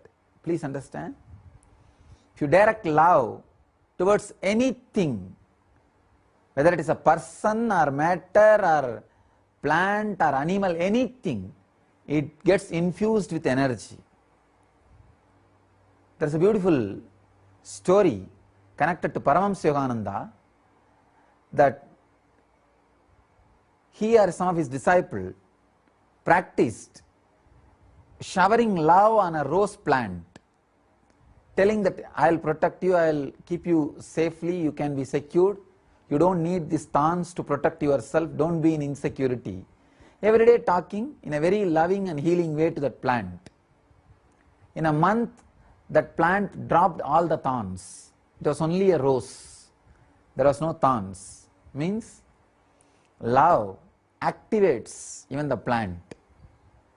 And if you see Ramakrishna's life, Ramakrishna Paramahamsa's life, a great so many examples can possess love, pure life. It will reduce that into the death. It relaxes us. Let's go. When the possessiveness is gone, death also has gone. The life, the love achieves enlightenment. That's the significance, meaning behind this beautiful story. Understand? It's a very beautiful story. Just see, when mother says, all right, you can become sannyasi, I'll lose my possessiveness over you, I give you the freedom. Suddenly death disappears. Crocodile is not there. Death is not there. When you take the possessiveness away from the love, suddenly love becomes enlightenment. When you take your conditionings away from the love, love becomes enlightenment. If you have any conditioning about love, love will lead to lust, or love will lead to suffering, or love will lead to joy, love will lead to bliss, love will lead to pain. Even if you have the conditioning, love will lead me to God, drop everything. Drop all conditionings. The first level you will see, love will lead to joy. That is the Muladhara level. Next, love will lead to safety, security. That is the Swadhisthana level. Love will lead to peace. That is the Manipuraga level. Worry-free life. That is the Manipuraga level. Love will lead to more and more love, energy. That is the Anahata level. Love will lead to bliss. That is the Anya level. Love will lead me to God. That is the Sahasrara level. But all seven are conditionings. Drop all seven. Love will not lead you to God. Love is God. The moment possessiveness, attachment for life is lost, death is lost, love is enlightenment. Love is God. As long as you think, even the idea, love will lead you to God, it will not. You are caught. So drop all conditionings about love, all statements about love. Make your body ready, pure, to experience love in any form it happens in you. First thing, make your mind ready to experience love without any conditioning as it happens to you. You will see love is God. Love is enlightenment. Love is Jivan Mukti. There is a beautiful question here. Swamiji, you said love activates matter. How can love activate matter and make it move?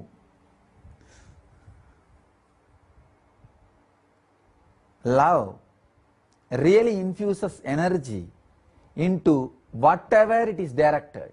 Please understand. If you direct love towards anything, whether it is a person or matter or plant or animal, anything, it gets infused with energy. There is a beautiful story connected to Paramashivoham that he or some of his disciples practiced showering love on a rose plant, telling that I will protect you, I will keep you safely, you can be secured, you don't need these thorns to protect yourself, don't be in insecurity. Every day talking in a very loving and healing way to that plant. In a month, that plant dropped all the thorns. It was only a rose. There was no thorns. Means love activates even the plant. And if you see Ramakrishna's life, Ramakrishna Paramahamsa's life, a great, so many examples can be given. One, how he related with that Kali's deity, Kali's statue. It is not a statue for him anymore. Just because of his intense love, the matter has become energy, alive. In his many experiences he shares, when he gives food, he saw mother eating. And when he touches the nose and feels, he says, I saw Devi breathing. And there are so many strong, solid experiences to prove that love activates matter. Love makes the matter alive. In Karnataka, there is a place called Udupi. There is a great saint Kanagadasa. When he went to have darshan of Krishna, Krishna turned. The whole deity turned and gave darshan to him. It is still called, that hole through which Kanagadasa had darshan is called Kanagana Kindi, means the window of Kanagadasa. Still, Krishna gives darshan to the whole world through that hole. So please understand, there are thousands of evidences where love activates the matter. You can try even in your life. The plant or tree or river with which you are living. Every day sit with them for 10-15 minutes. You don't need to talk, but just feel a deep love for them. The nature, the hill or the river or the tree. Just have a deep feeling, connection, love. 10 minutes every day sit. Suddenly you will see that you are able to relate with them, they are able to relate with you, and communion will start. First it will be communication, then it will become communion. So love makes matter alive. When you shower love, matter becomes life. When you take away the love, even life becomes matter.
I bless you all. Let you all open all your three eyes and manifest the powers of Mahasudashiva. Om Nityananda Paramashivoham. Om Nityananda Paramashivoham. Om Nityananda Paramashivoham. Om Nityananda Paramashivoham. Om Nityananda Paramashivoham. Om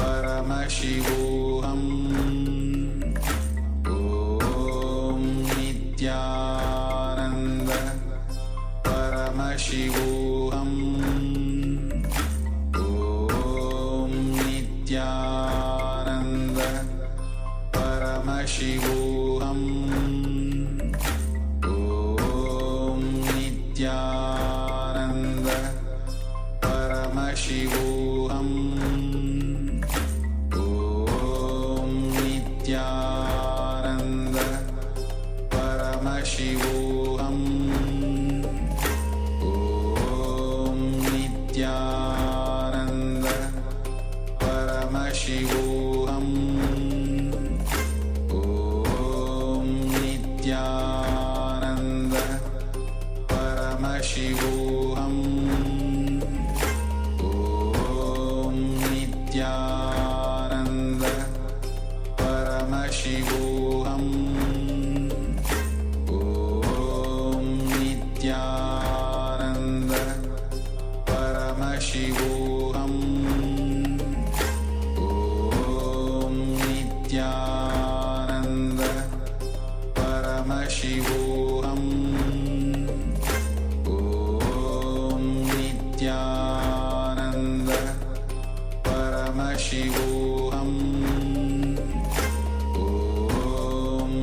Nityananda Paramashivoham Om Nityananda Paramashivoham Om Nityananda Paramashivoham Om Nityananda Paramashivoham Om Nityananda Paramashivoham Om Nityananda Paramashivoham. Yes, such a beautiful revelation, and it sets the whole context for how we relate with Swamiji, and how he relates with us, and how anything that we don't know in that whole approach, in that whole how we relate with him and how he relates with us, all of that Swamiji gives the ultimate clarity about the relationship, the guru disciple relationship.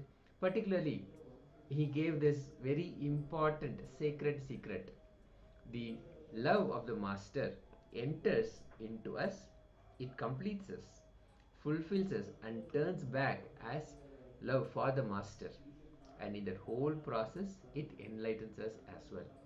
So this is the complete understanding, the core of what the Supreme Pontiff of Hinduism shared with us.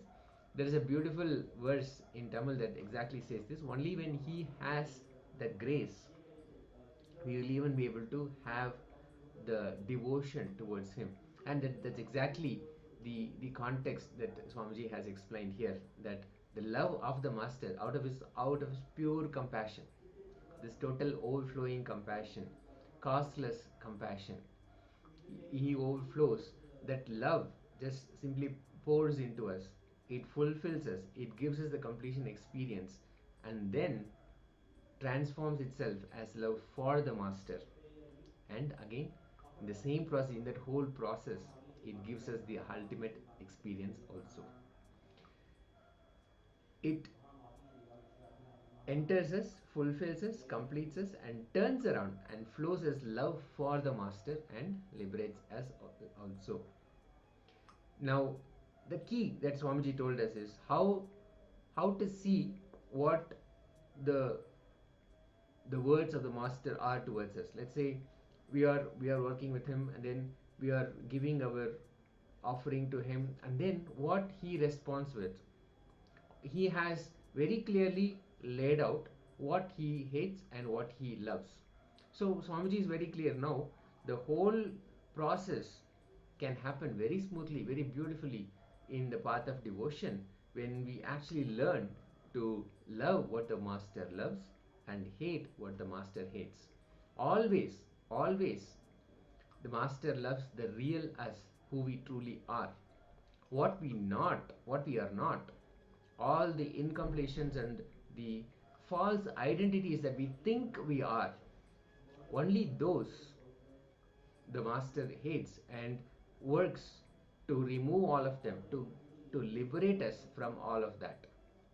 So when we learn, when we use this as our key to understand how we can respond to what Swamiji is telling us. Love what the Master loves, hating what the Master hates. That is the key for this fulfilling experience to happen. So when you are experiencing the love of the Master, Swamiji calls that as Vishishtadvaita. And when you are experiencing the love for the Master, it is called Dvaita. When the whole thing is complete, Swamiji is saying Advaita means the space of oneness. Okay, Swamiji calls it as a space of oneness. You know, in that very term oneness only we manifest powers. We feel that yes, ourself and Swamiji are one and the same. We don't feel God is higher and we are lower. But always we can reach to the level of Paramashiva, we can reach to the level of Swamiji, and that's what Swamiji is even doing for each one of us. And we can be in that very space of Advaita. So you being a Vishishtadvaiti or Dvaiti or Advaiti is neither high or low. It just shows the space you are experiencing right now.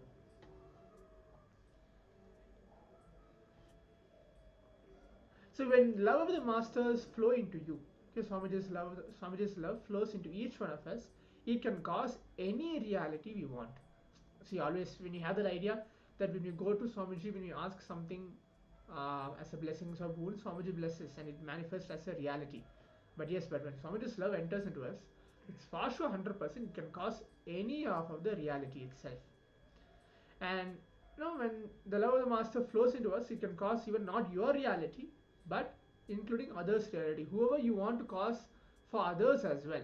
The love of the Master is so powerful enough, it can cause your reality and others' reality as well. Yes, and this is a beautiful way of not only fulfilling our own reality, whatever we desire for, but also fulfilling what others need also. Swamiji has very beautifully laid it out and said, when the love of the Master, when that flows into us, our reality gets caused.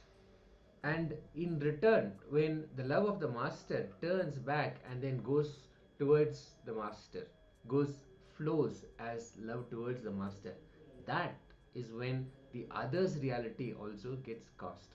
So both our reality and anybody else who we have in our purview, they also have their realities caused.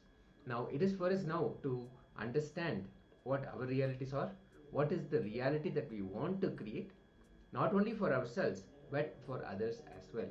So let us take a few moments to internalize this truth, and from this truth, how we are exactly going to bring up what we really want.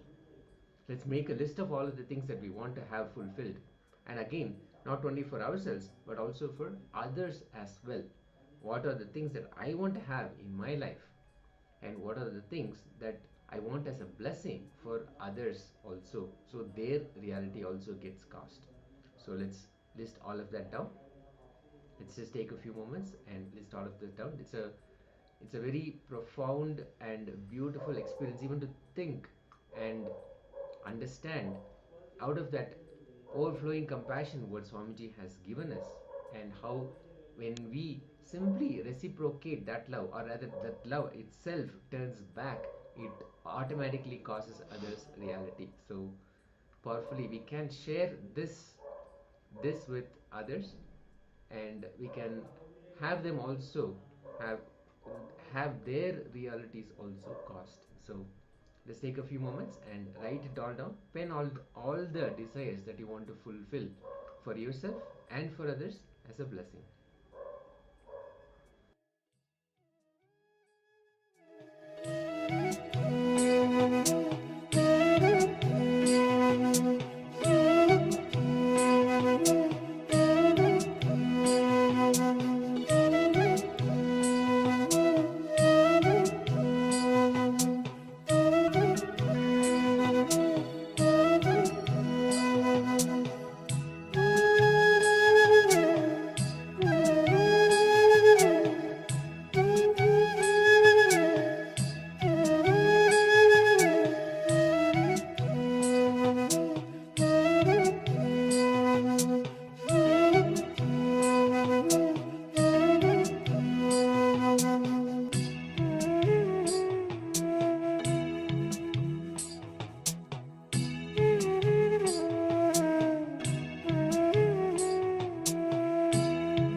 your insights, your internalization, how you have internalized the powerful truths from Swamiji.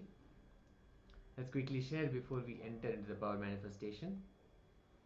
Such powerful cognitions about the love of the Master, how it enters us, fulfills us, completes us, then turns back and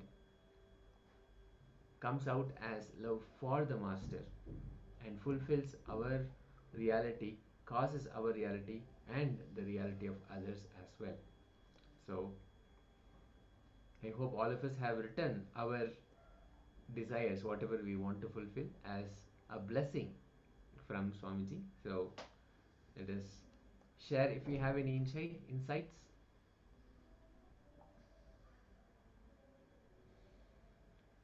While we prepare for the power manifestation, let us enter into power manifestation. Let us sit comfortably. Yes. I think the previous round, all the participants have manifested the power of length dimension. So today actually we are going through multiple different powers. We're going to manifest at least 21 different powers because we are entering to the last day of the Paramashivoham. 21 different powers we are actually sitting and manifesting, and each power we're going to practice.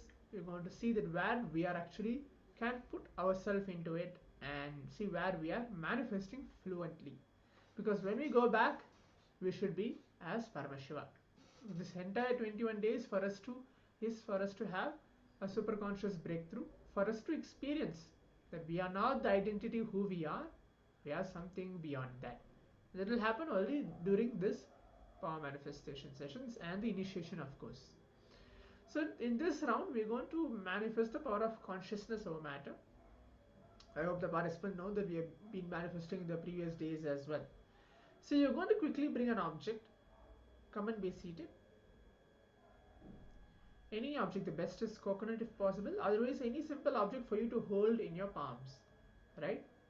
Anything you can quickly bring and come and be seated.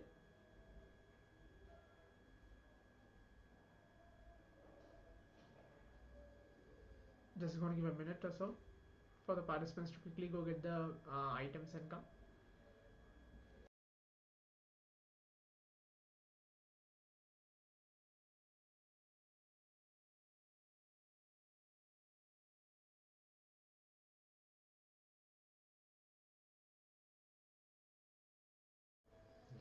Yes, so yeah, I hope the participants have brought. Let's sit now. Just remember Swamiji through our third eye. You can either hold your left or right. Anything is fine. If you feel that it's taking time for 5 minutes, I'm not able to hold the object on the left, you want to switch it, you can gradually switch to the right and make sure you are in that very space. Continue in that, be in the space of oneness. Okay. So sit and chant Mahavakyam Om Nityananda Paramashivoham to allow Swamiji's manifestation to flow through us. And let's allow the manifestation to happen. Let's chant the Mahavakya now. Om Nityananda Paramashivoham. Om Nityananda Paramashivoham. Om Nityananda Paramashivoham. Just sit and allow the manifestation to take place. Let's begin now.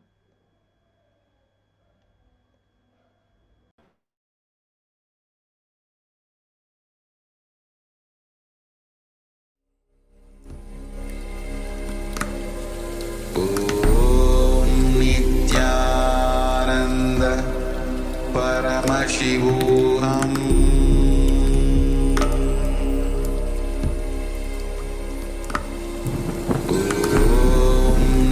Nityananda Paramashivoham.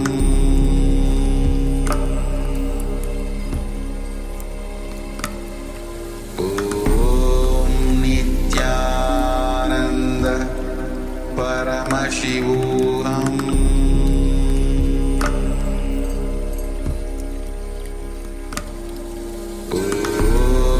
Nityananda Paramashivoham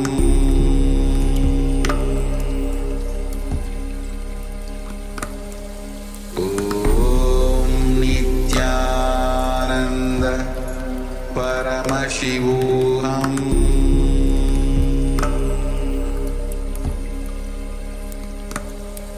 Om Nityananda Paramashivoham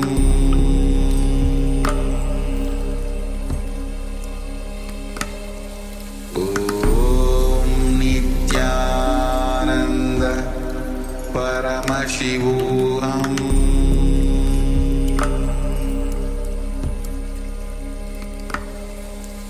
Om Nityananda Paramashivoham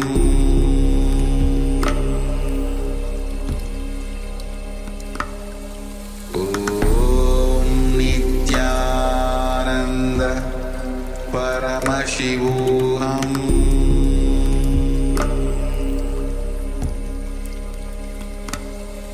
Om Nityananda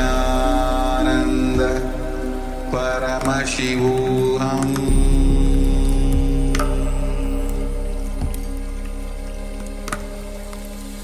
Om Nityananda Paramashivoham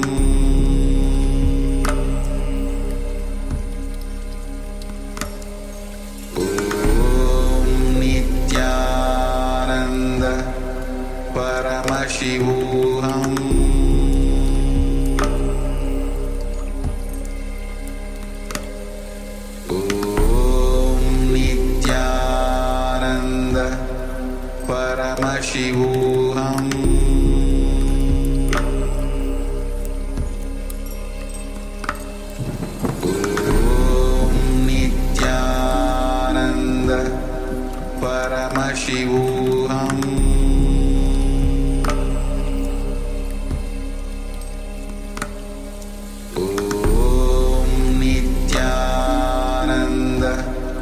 Paramashivoham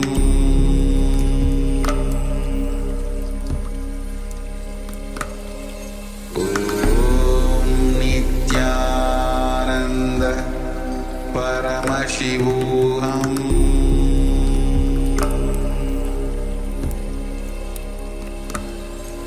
Om Nityananda Paramashivoham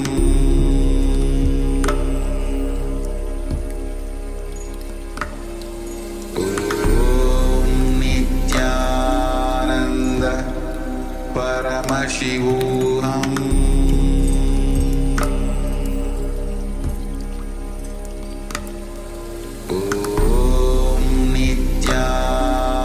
Nityananda Paramashivoham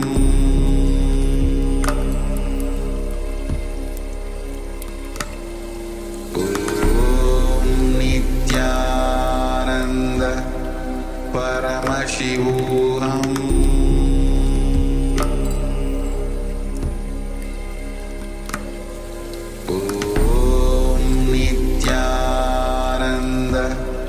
Paramashivoham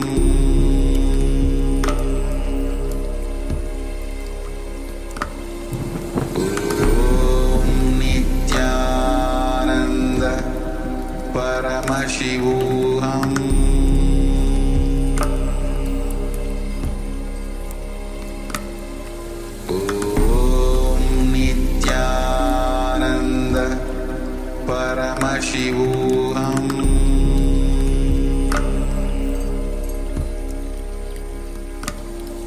Om Nityananda Paramashivoham